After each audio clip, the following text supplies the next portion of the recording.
Daddy Mac. Dan's 30 years got our way, trading life and markets every day.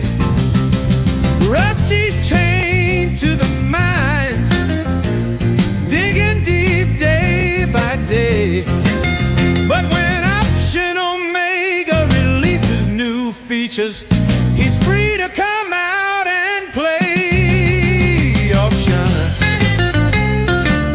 Omega, you're trading home, where every move makes you feel less alone.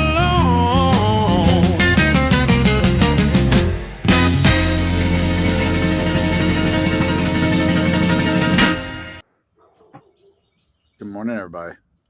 Good morning. Good morning. Good morning. Like the Secretary of War does with his generals, gathers all of them in one spot. We now gather the Option Omega generals to the virtual quantum base in which we talk about the warrior ethos. And here we are talking about the trader warrior ethos. We were just talking right before the show about how stupid the internet is.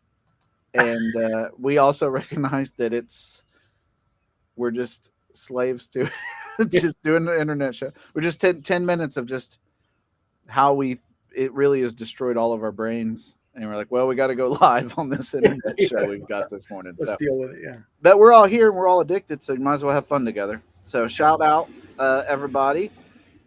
Today's a big day. VIX is up a little bit. Guys, the market yesterday was funny to me. I don't know if you guys watched this. Basically the first hour and a half, I have a bunch of double calendars, a lot of long Vega, and we were sitting there and it was a great Monday, right?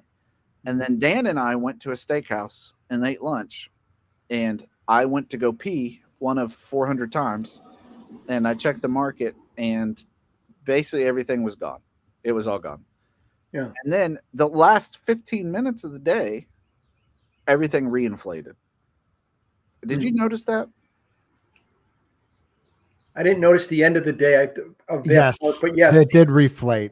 It did reflate. Not all the way to where it was on the morning, but there were a lot of, like, I haven't run it in years, but I used to run a double calendar, an end of the week double calendar I would put on Friday afternoons, and it hit a 10% profit target by Monday morning, like 40 times in a row.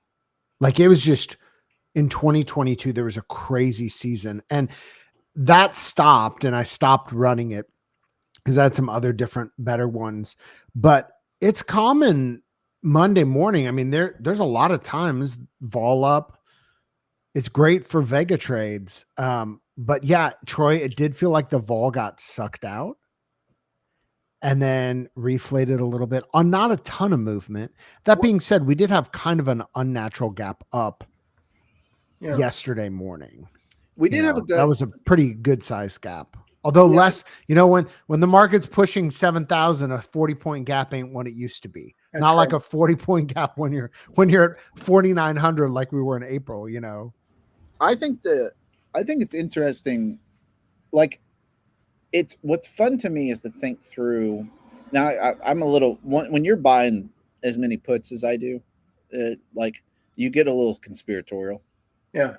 And I did wonder last week if vol would be a little sticky on this general meeting.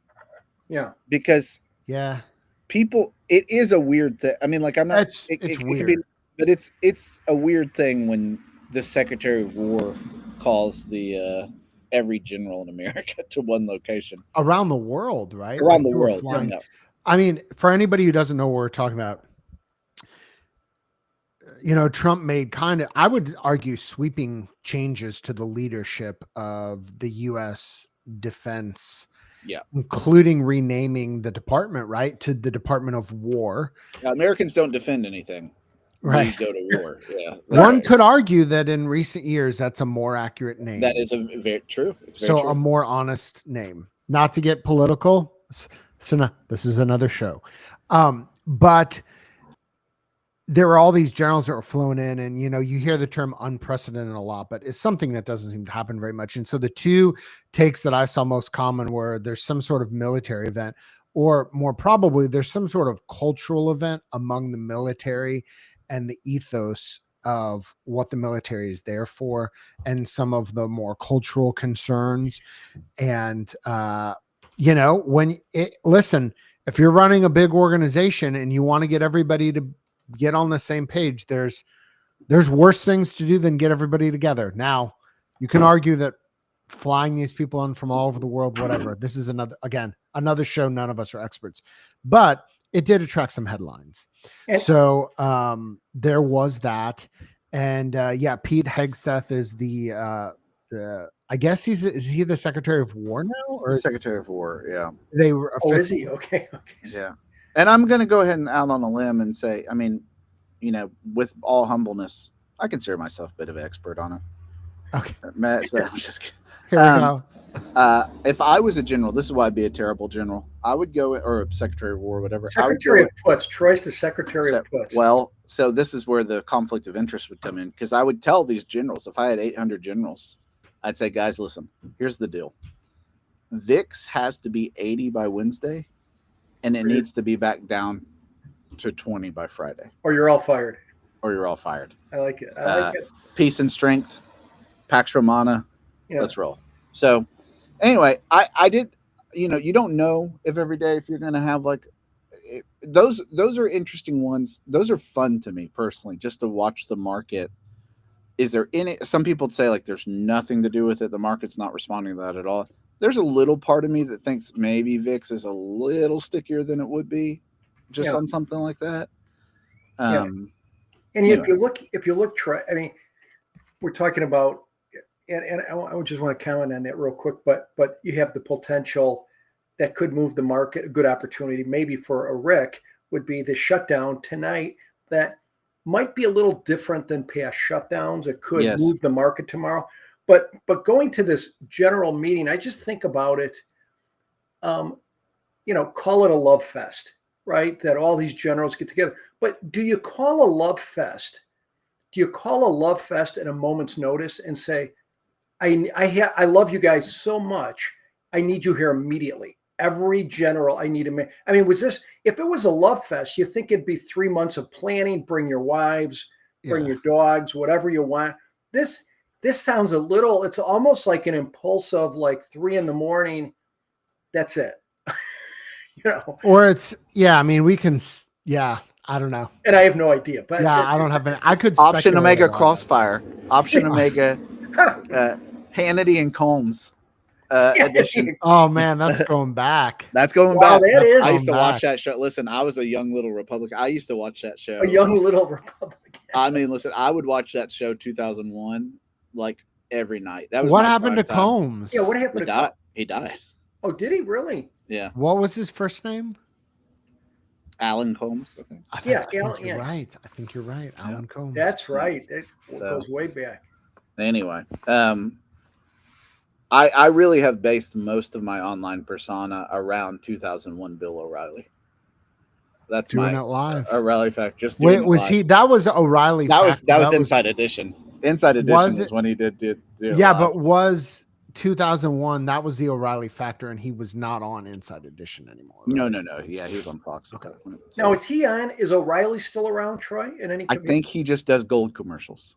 And I think is he streaming? Gold commercials. Does anybody in the chat watch O'Reilly? Please let us know. The stream is mostly a carrier for gold commercials. Wow. I mean, listen, there's a Republican news pundit retirement home, and what it is they just go there and talk about how gold is a safe investment. Listen. Every commercial I've ever heard on these things. So just if you're over 60 and you're a Republican pundit, politics aside, you are talking about gold. Oh. Your journey ends in talking about gold. He's got a show 7 p.m. streaming on demand for members. The No Spin News. No Spin News. Well, when you say Fox years ago, almost you'd say 80% of the commercials were gold. Oh my gosh. Wouldn't you? Easy. Easy. I remember being 18 and telling my mom, like, we are missing the boat. We need gold. Like, we need gold is about to go to $1 zillion, you know? So listen, this is a great transition because gold's at 3,800, guys. Oh, gold this year has listened to the pundits very closely. Yeah. I mean, gold. we are, let's transition here. Let's pull up the old chart. I mean, if you look at the gold chart this year, I mean, really, it bottomed in 2022, you know, when the market bottomed in October. I mean, here's how crazy of a run gold has had. It was 1,600 in end of 2022, right around 1,600. I don't know if it got exactly there. It was clearly around that level. And I mean, I got to expand my chart. We're pushing 4,000. Yeah. Imagine buying the dip in gold. Yeah. What's crazy about that asset is like, that actually shows how unstable the economy is in some ways, because gold,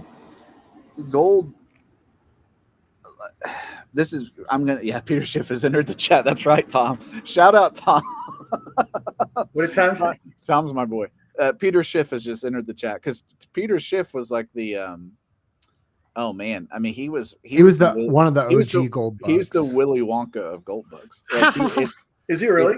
Oh yeah, he's the music maker, and he is the dreamer of dreams. So anyway, listen, I would love to have a Peter Schiff themed episode one day. He is funny to me. Anyway, so listen, we have something better than gold though today, better than diamonds, and I'm going to offend Matt with this. I would argue better than platinum. Wow. I was about to reference the run from 900 to 1,600 in the last couple of months in platinum, but I won't do that. So go ahead. So go ahead. Shout out Rob. Maria asked me about gold at 2,400, and I told her gold will never go above 2,500. Nailed it, Rob. That's nailed it. Sounds like a Reddit take if I've ever heard one right there.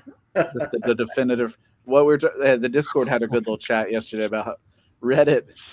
Everything in Reddit is just always spoke definitively. Like iron condors don't work. Iron I'm condors doing are vertical dead. spreads instead. They're a game changer. I love definitive. Yeah. The power of 12-year-olds talking about things on the internet. Yeah. It's amazing. All right.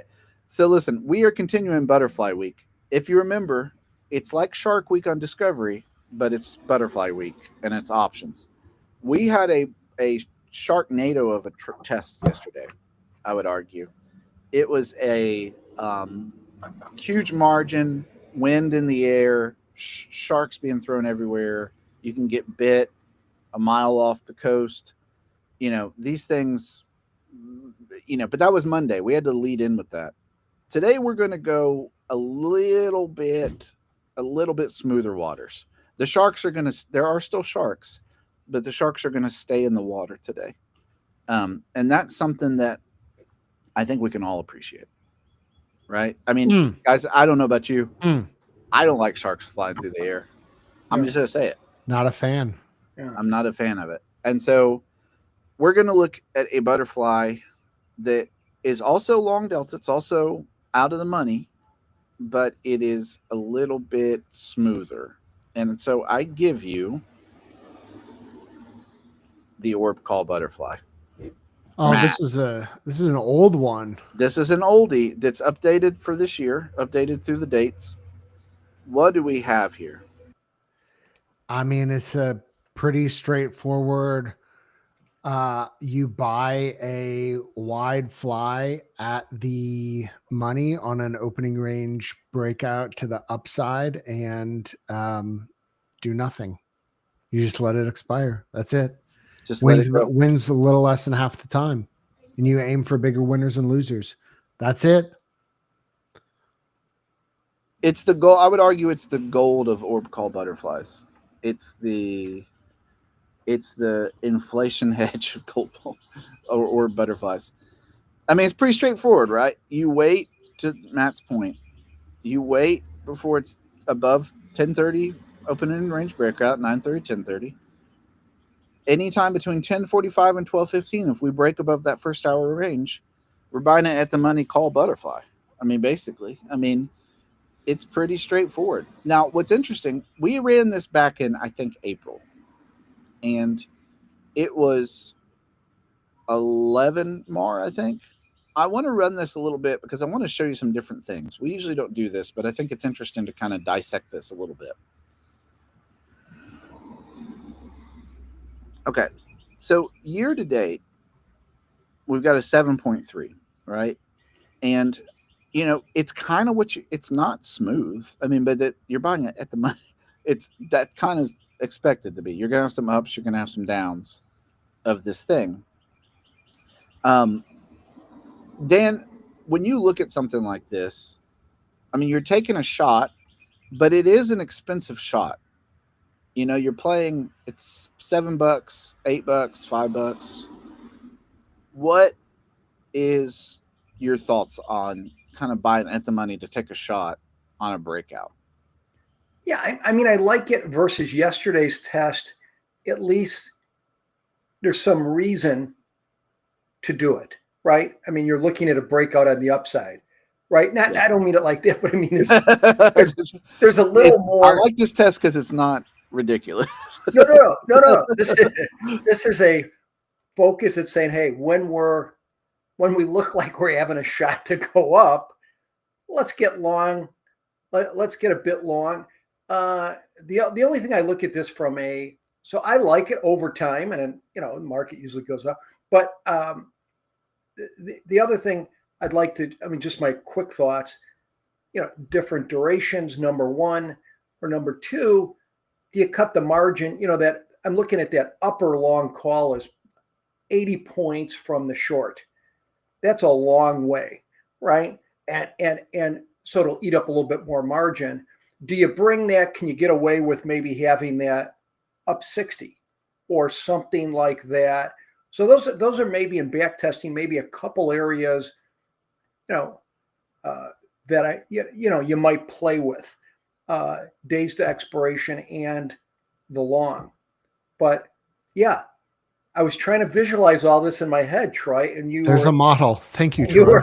You already have that. Good. Here's a model for you. So yesterday, if you remember our butterfly yesterday, it had a little like profit ghost that it would go to its home, you know, and that's the power of Troy trying to explain options. It's like a profit ghost trying to go to its home. This one is interesting because you get deltas much quicker.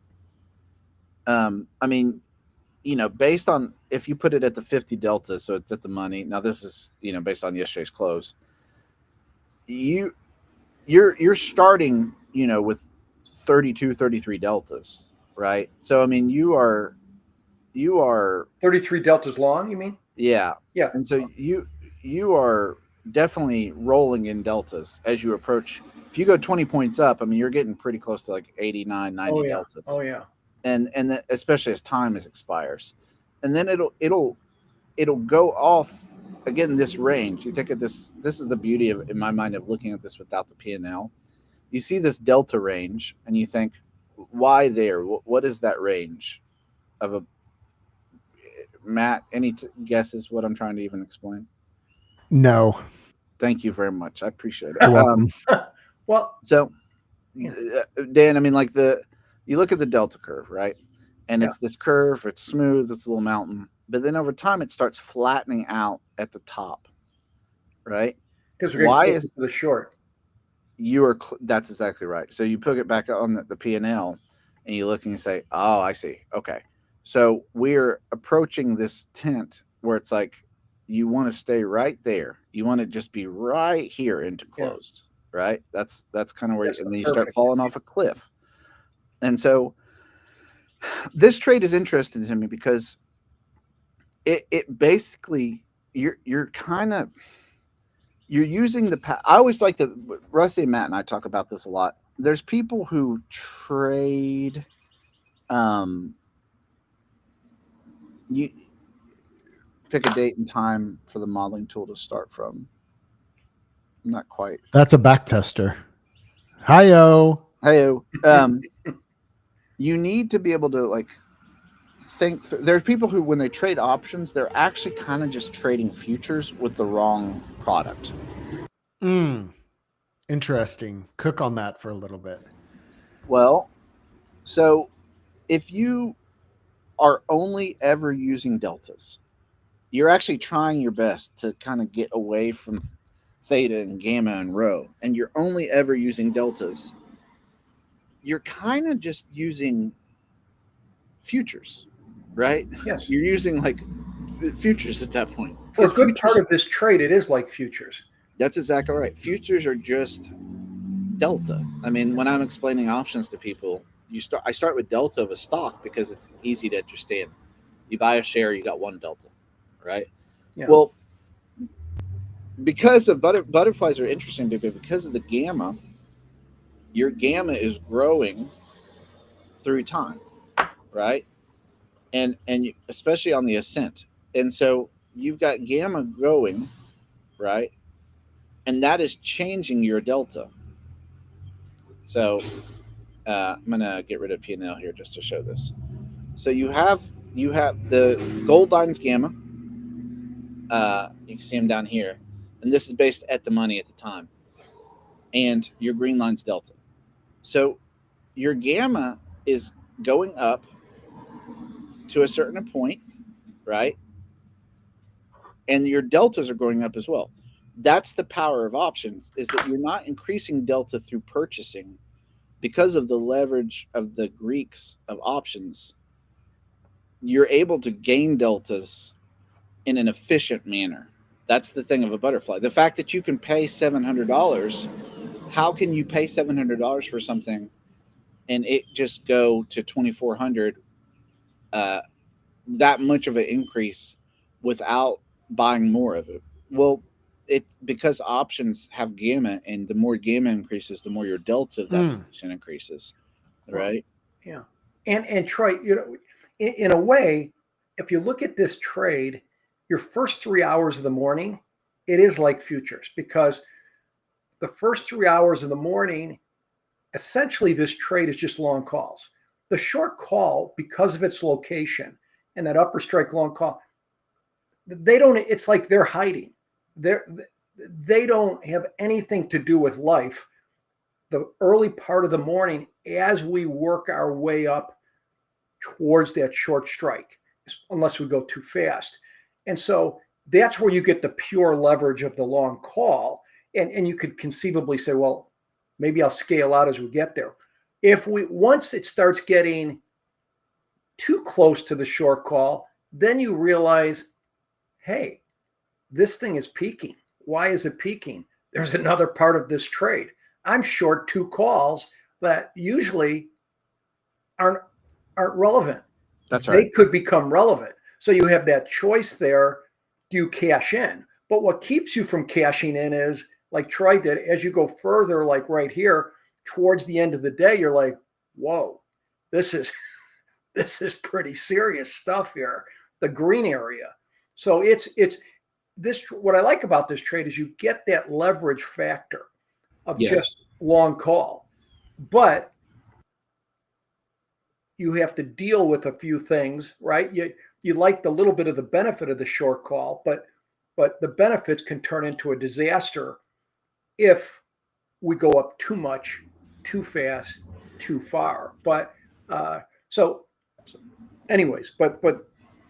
maybe scale, or what do you have that on the back testing that you can just legging out, scaling, or what do you call it in here? Yeah, you could do scaling. You could test scaling. That would be a way to do it.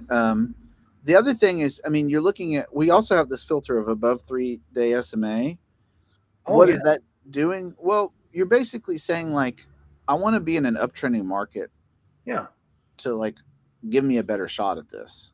Right. Yeah. And that seems to work pretty well. These type of trades, you never, I mean, again, not financial advice, but would never put 5%. I would never put 5%.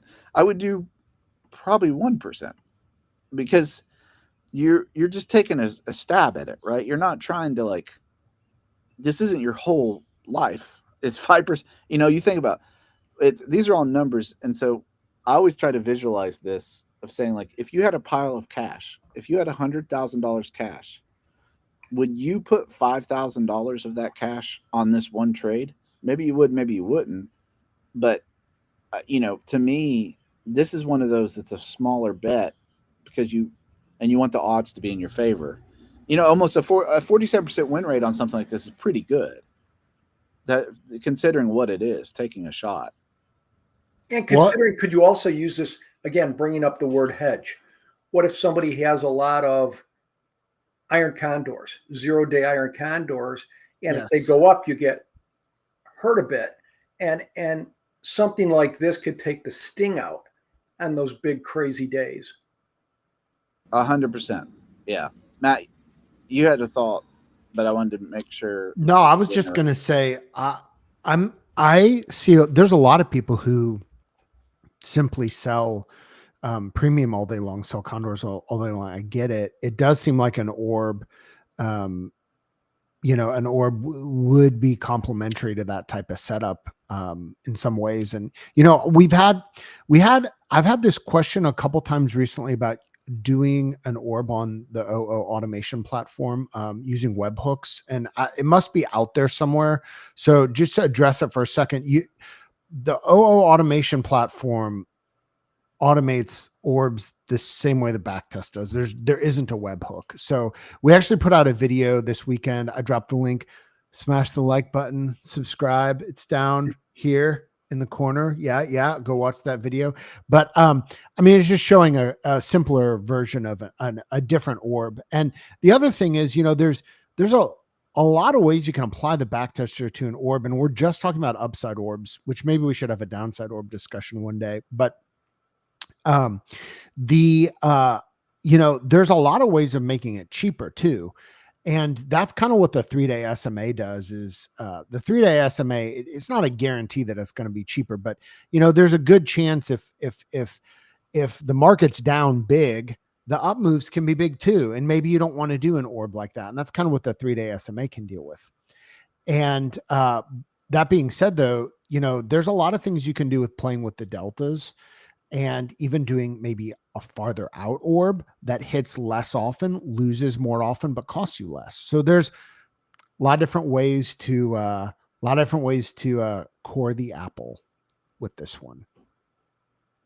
When you bring up a good point, the 3-day SMA, because part of me was thinking, a little bit of contrarian if we're down 2 days. Like, when you do have like we were down 100 points for 3 days in the last week. And then, hey, buy a call because you get a little more movement. If you're down 100 points, you're not plopping back the next day 10 points usually. You'll get some kind of movement, and this would be good. So you're saying the 3-day SMA would would it be better or worse for, if you're looking at maybe after a couple down days to do this? The 3-day would incorporate that, right? And listen, I'm going to break the bank a little bit here. We have automation, so you can automate this. And that's a big step in these type of trades. This is a psychological trade because you think like, it's going to revert. It's going to revert. It's like, there's a benefit to the machine just being like, well, it's on now. So let's hope it doesn't. Yeah. Let's hope it doesn't. The other spot is you can actually just like I know people who have setups like this, and they're like, I don't want to wait for the orb. We were down 2 days in a row. Mm-hmm. I'm just going to fire this trade manually. Manually fire this trade in the automation, and it'll do that as well. It'll take a trade, it'll take the structure and just trade it when you want it to. Otherwise, it'll follow the rules that you're set in place. So there's ways around that. Listen, the down day orb, people are good luck to all of us because it's tougher. It's a tough one. But we love a challenge and we love a good back test. So if you have a down day orb, there's a couple mentioned. I've seen a couple, but it's pretty easy to find a good up day orb back test. It's a bigger challenge to find a down day orb back test, and a lot of the orb downward breakouts I see have actually been some variation of a JSP. So it's still a bullish trade, even on a downside breakout. But that being said, drop a link in the OO tool or in the OO show discussion channel on Discord, or shoot Troy a DM if you have a link that you want us to chop up for a downward orb. Hey, Matt, let me ask you, and Troy, have you ever looked at one trade I like? I think it's, and I think it would be in the same, a little bit in the same space as a double calendar, but you have double calendar, you put a calendar way above the market, maybe you use a delta of 20 or something on the upside, and you put something on the put 25. But I kind of like in a relatively cheap, you're looking for kind of a movement, which, when you do a double calendar and you're putting 20 delta, you're saying, hey, I'd like a little bit of movement, right? But like a double butterfly, I've always enjoyed, to do two balanced butterflies, just set the short strike at, 20, let's say 25 delta in the puts, 20 in the call, but that, positive theta, a little bit of short Vega. Have you seen many tests on that at all? A double butterfly. Someone mentioned it in the chat. That's why I brought it up. Someone said something about a double butterfly orb. I don't forget who it was, but that's what got me thinking. Have you seen many tests on that double butterfly? No, but I got to do. That's what we're going to do tomorrow. Tomorrow we're going to continue butterfly week, and we say butterfly week tomorrow is twin butterflies. Twin butterfly. And it could be a twin butterfly, identical twin butterfly, or we might be in a Schwarzenegger-DeVito situation where the twins look very different. But that's a good one too. That's a good, yeah. So we will work with that a little bit. What was the name of that movie? Twins. Twin, of course. Great movie. Easy enough. I love that movie. Schwarzenegger 80s movies. It's just feel good. It's the feel good nostalgia. It's a vibe. It's a vibe, as the kids say. So, well, listen, speaking of vibe, I went to Casey's this morning. I taught my family a financial lesson. What is what is Casey's? So in the South, we had pilots, which are gas stations. Okay, we have Casey's gas stations. That's what I went to. I went to Casey's gas station. So gotcha. Casey's bought pilot. And my son, sometimes he gets up way too early, and we just go driving in the morning. And we went this morning, and he really likes coffee in the morning. And I said, well, here's the problem. I'm going to have to buy everybody in the house a coffee. And if we go to Starbucks and I buy everybody in the house a coffee, I'm going to spend $40 on coffee. I don't really want to do that this morning. So I taught them the value of gas station coffee, which is 69 cents. How much is it at Case? I mean, it's probably what, $1.50? One of my kids 99 cents. Do caffeine because they're small. Yeah. The other two can. So I got one of them a caffeine-free soda, and then 3 coffees, and it was $6 total. No. Okay. Yeah. Wow. So that feels under $1 for the coffee. Reasonable for. Yeah, it's probably 99 for the coffee and $2.99 for a. I mean, Dan, how cheap? You go to a diner in the past in Chicago. What was I paying for a coffee in 1987? Oh my goodness! I mean, I'm thinking sometimes they threw it in with the breakfast. Yeah, there were some legendary, little diner types near the exchanges. I'm trying to think of the name. I can't. But a lot of times I remember either coffee was thrown in, or it was, way under $1. It was like a throw-in. It's just like, when you go to what's the Italian Olive Garden, they throw in the breadsticks. The birds. What'd you call them? Breadsticks. Yeah, breadsticks. I think call them bird sticks. Breadsticks. Yeah, but he's saying huddle hop. Coffee's pretty cheap, but these days, I mean, I know in Knoxville they've opened these places like Scooters and some of these others. I mean, it's almost $5 for a cup of coffee. And Not it's like, Starbucks. Imagine, what did Starbucks do for the GDP? Okay, don't get mad at me. I'm just going to say this. What did Starbucks do for the GDP, convincing a certain demographic, convincing middle-class females that it was appropriate to buy a milkshake disguised as coffee for $5? That's what started it.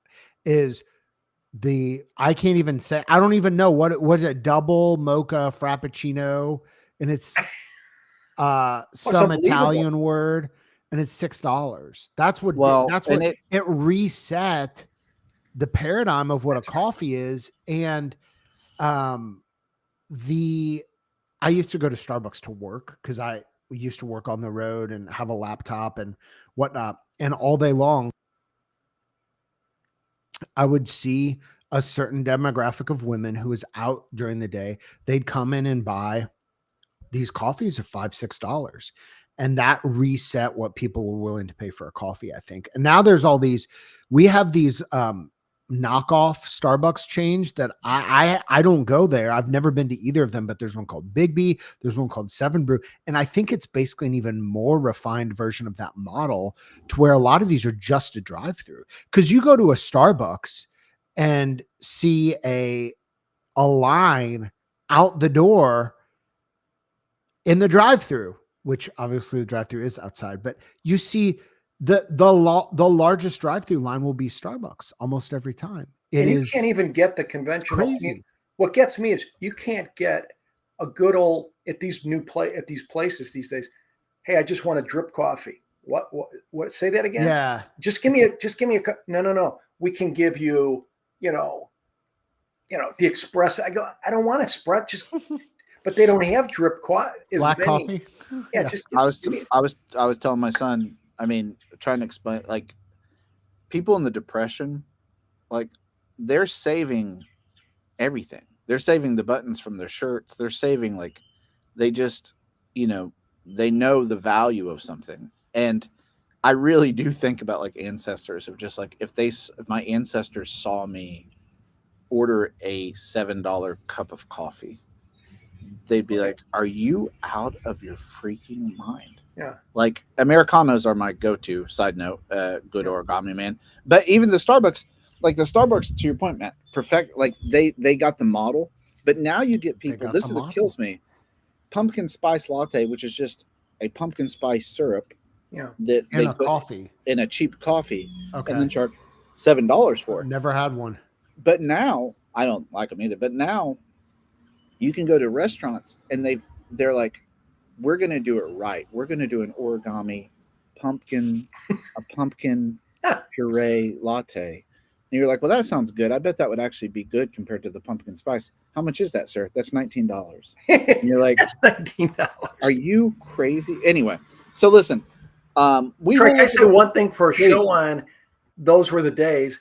I still remember my dad would be over 100 if he were living, but the point is, I remember when bottled water, 30 years, whatever it was, it came out, right? And I came home with a bottle of water, and he looked at me like, you gotta be kidding. What's going on here? It's like, you're paying for water. You're paying. I mean, that just threw him into a tizzy that it couldn't even conceptualize that thought. Here's what'll really bog your mind. And we're running into the bell here shortly. Yeah, sorry. But to finish on a high note, take this one step further, Dan. People complain about the price of gas like crazy. Okay. Oh, yeah. What does it take to pull a barrel of oil out of the ground, crack it, refine it, all that stuff, break it down into the various things that come out of a barrel of oil, and then you're selling a gallon for $3 at the gas station, and the gas station's making 10 cents on it. The government's making more than anybody. They're making more than the oil in the US, probably even worse overseas, chime in. But the government's making the most on that. People complain about this all day long. $3 for a gallon. How much is if you bought a gallon of water from, like, how many of those 16.9 ounce water bottles does it take to make a gallon?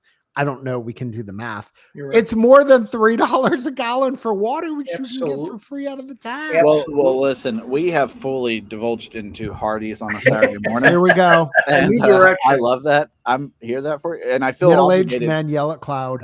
China. So anyway, listen, you guys have a great trading day. I'm going to finish my coffee from Casey's, and we are going to see what the generals say. See what the American generals say. Futures down 8. VIX, I think, is up just a little bit. Near 16.5, we might open. But VIX 9-day, can it break above 14 today? Yeah, Tune it's in been on a tomorrow. roll yesterday. I'm getting some crazy spot prices too. My broker, it's funny when vol gets going. Anyway, all right, boys. Listen, have a great trading day, and we will talk to you tomorrow more about gasoline, about coffee, about how everything's going to crap, double butterflies, put calendars. Talk to you soon. Have a good day.